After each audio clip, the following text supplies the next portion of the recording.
Sir, ano po masasabi nyo sa gawa ng RNB1 General Upholstery Shop po?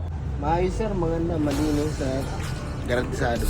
What's up sa inyong lahat mga ka-RNB1? Welcome back na naman sa panibago nating video dahil may ginawa na naman kami ditong NB350 at syempre ito'y overall at VIP design. Kaya pagdating ng aming customer dito sa shop ay binanatan na agad namin dahil baka banatan pa ng iba. At yun na nga mga ka-RNB1 no? Nakita nyo naman yung ceiling ng NB350 ng aming customer na talagang madumi na talaga yung ceiling at ang masakit pa nito ay mahirap siyang linisan. Kaya nakapag-decide ang aming customer na ipagawa niya sa RNB1 at talaga namang hindi rin nagkamali ang aming customer na piliin niya ang RNB1 sapagkat sa siguraduhin namin nagaganda ang entire ng kanyang sasakyan.